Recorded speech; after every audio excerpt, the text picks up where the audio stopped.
Welcome to ULTRAMIND. இன்றைக்கி நம்ம இந்த வீடியோவில் என்ன பார்க்க போகிறோம்னா short and sweet phrases.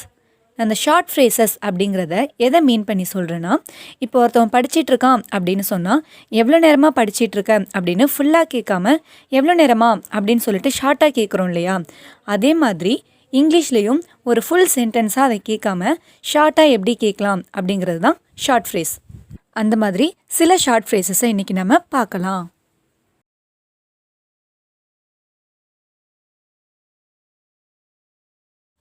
First one, இப்போ நம்ம ஃப்ரெண்ட்ஸாக எல்லோரும் குரூப்பாக உட்காந்து மேக்ஸ் போட்டுட்ருப்போம், ஏதாவது படிச்சிகிட்ருப்போம், இல்லை ஏதாவது ட்ராயிங் பண்ணிகிட்ருப்போம், வேறு ஏதாச்சும் ஒர்க் கூட பண்ணிகிட்ருப்போம்.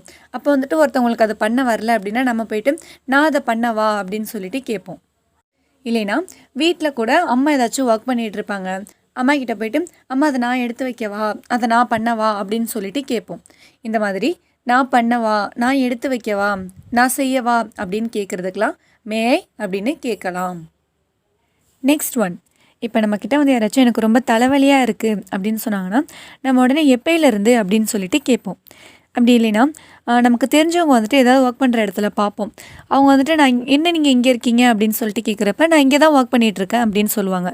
நம்ம உடனே எப்பயிலேருந்து இங்கே ஒர்க் பண்ணுறீங்க அப்படின்னு சொல்லிட்டு கேட்போம். அப்படி இல்லைன்னா கவர்மெண்ட்லேருந்து இப்போ ஏதாவது புதுசாக ஒரு ஆர்டர் போட்டிருக்காங்க, அது வந்துட்டு நமக்கு தெரியாமல் இருந்திருக்கும். அது நமக்கு லேட்டாக தெரிய வரப்போ என்னது இது புதுசாக மாற்றிருக்காங்களா, இது எப்பயிலேருந்து மாற்றினாங்க அப்படின்னு சொல்லிட்டுலாம் கேட்போம். இந்த எப்பயிலேருந்து அப்படின்னு சொல்லிட்டு கேட்குறோம் இல்லையா, அதை சின்ஸ் வென்னு கேட்கலாம். நெக்ஸ்ட் ஒன், இப்போ ஸ்கூல்லையோ காலேஜ்லேயோ பேரண்ட்ஸ் மீட்டிங் அந்தமாரி ஏதாச்சும் வைப்பாங்க. அப்போ வந்து நமக்கு அனௌன்ஸ் பண்ணுறப்ப நம்ம கேட்போம் எது சம்மந்தமாக இப்போ இந்த மீட்டிங் வைக்கிறாங்க அப்படின்னு சொல்லிட்டு கேட்போம். இல்லைனா நம்ம ஒர்க் பண்ணுற இடத்துல வந்துட்டு நம்ம எம்டிஏவோ இல்லை வேறு யாராச்சும் பார்க்கணும் அப்படின்னா நம்மக்கிட்ட கேட்பாங்க எது சம்மந்தமாக நீங்கள் பார்க்க வந்திருக்கீங்க அப்படின்னு சொல்லிட்டு கேட்பாங்க. இது மாதிரி எது சம்மந்தமாக அதை வைக்கிறாங்க, எது சம்மந்தமாக பார்க்க வந்திருக்கீங்க, இல்லை எது சம்மந்தமாக கேட்க வந்திருக்கீங்க, இந்த சம்மந்தமாக அப்படின்னு சொல்லிட்டு கேட்குறாங்க இல்லையா, அதை வந்துட்டு ரிகார்டிங் வாட்னு கேட்கலாம். நெக்ஸ்ட் ஒன், இப்போ நம்மக்கிட்ட இருந்து ஏதோ பெண்ணோ இல்லை வேறு ஏதோ திங்ஸோ ஒருத்தவங்க வாங்கியிருப்பாங்க. சப்போஸ் அதை அவங்க எங்கேயாவது மிஸ் பண்ணிட்டாங்கன்னா நம்மக்கிட்ட வந்துட்டு சாரி நான் உங்கள் பெண்ணை காணாடிச்சிட்டேன், ஐ வெரி சாரி அப்படிலாம் சொல்லிட்டு ரொம்ப ஃபீல் பண்ணுவாங்க. அப்போ நம்ம என்ன சொல்லணும்னா ஐயோ இல்லை பரவாயில்ல விடுங்க, அதெல்லாம் ஒரு பிரச்சனையும் இல்லை, ஃபீல் பண்ணாதீங்க அப்படின்லாம் சொல்லுவோம். இந்த மாதிரி ஒரு பிரச்சனையும் இல்லை விடுங்க அந்தமாரிலாம் சொல்கிறோம் இல்லையா, அதை வந்துட்டு டசன்ட் மேட்டர்னு சொல்லணும். நெக்ஸ்ட் ஒன், நான் படிச்சிகிட்டு இருக்கேன் அப்படின்னு சொல்கிறப்ப நம்ம போய்ட்டு எவ்வளோ நேரமாக படிச்சிகிட்ருக்க அப்படின்னு சொல்லிட்டு கேட்போம். இல்லை நான் விளையாண்டுட்ருக்கேன் அப்படிங்கிறப்ப நீ எவ்வளோ நேரமாக விளையாண்டுட்ருக்க அப்படின்லாம் கேட்போம். இல்லை நான் பஸ்ஸுக்கோ இல்லை ஒரு ஆட்டோக்கோ வெயிட் பண்ணிகிட்ருக்கேன் அப்படிங்கிறப்ப நீ எவ்வளோ நேரமாக அங்கே வெயிட் பண்ணிகிட்ருக்க அப்படின்லாம் கேட்போம். இந்த எவ்வளோ நேரமாக அப்படின்னு கேட்குறோம் இல்லையா, அதுக்கெலாம் ஃபார் ஹவு லாங்னு கேட்கலாம்.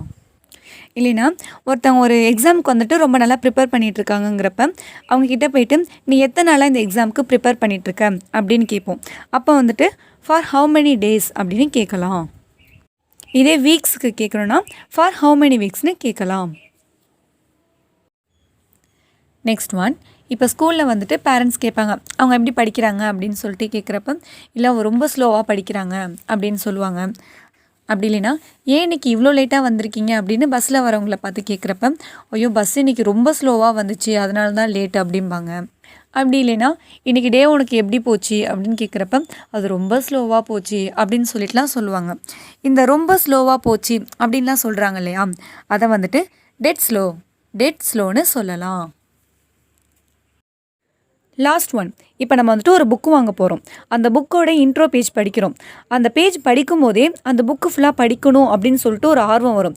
ஜஸ்ட் அந்த இன்ட்ரோடக்ஷன் பேஜ்லேயே அந்த புக்கை ஃபுல்லாக படிச்சிடணும், இவ்வளோ இன்ட்ரெஸ்டிங்காக இருக்கே அப்படின்னு சொல்லிட்டு நமக்கு ஒரு ஃபீல் வரும் இல்லையா, அதை எப்படி எக்ஸ்ப்ரெஸ் பண்ணணும்னா சவுண்ட்ஸ் இன்ட்ரெஸ்டிங் அப்படின்னு சொல்லலாம். இல்லைனா ஒரு ரோட்டில் போயிட்டுருப்போம், அப்போ வந்துட்டு ஒரு அட்வர்டைஸ்மெண்ட் இருக்கும், அதை பார்த்தோன்னே இந்த அட்வர்டைஸ்மெண்ட்டே ஒரு அட்ராக்டிவாக இருக்கே, அப்போ இந்த கடையில் போய் பார்க்கலாம், அது எப்படி இருக்குன்னு சொல்லி பார்க்கலாம் அப்படின்னு சொல்லிட்டு அந்த சின்ன அட்வர்டைஸ்மெண்ட்லேயே அந்த கடையை பற்றி ஒரு இன்ட்ரெஸ்ட் வந்துடும். அந்த மாதிரி இடத்துலையும் சவுண்ட்ஸ் இன்ட்ரெஸ்டிங் அப்படின்னு சொல்லலாம். இன்றைக்கி நம்ம இந்த வீடியோவில் பார்த்த ஷார்ட் ஃப்ரேசஸ்லாம் உங்களோட லைஃப்பில் ஏதாவது ஒரு சுச்சுவேஷனில் வரப்போ கரெக்டாக யூஸ் பண்ணி நம்ம ப்ராக்டிஸ் பண்ணிகிட்டே வந்தோம்னா சீக்கிரமாக இங்கிலீஷ் லேர்ன் பண்ணுறதுக்கு யூஸ்ஃபுல்லாக இருக்கும். இந்த வீடியோ உங்களுக்கு யூஸ்ஃபுல்லாக இருந்துச்சுன்னா லைக் பண்ணுங்கள், கமெண்ட் பண்ணுங்கள், ஷேர் பண்ணுங்கள். மறக்காமல் நம்ம சேனலை சப்ஸ்கிரைப் பண்ணிவிடுங்க. இந்த மாதிரி உங்களுக்கு ஏதாவது ஷார்ட் ஃப்ரேஸில் டவுட் இருந்துச்சுன்னா நம்மளோட கமெண்ட் செக்ஷனில் கமெண்ட் பண்ணுங்கள். அதுக்கான வீடியோவை நாங்கள் சீக்கிரமாக அப்லோட் பண்ணுறோம்.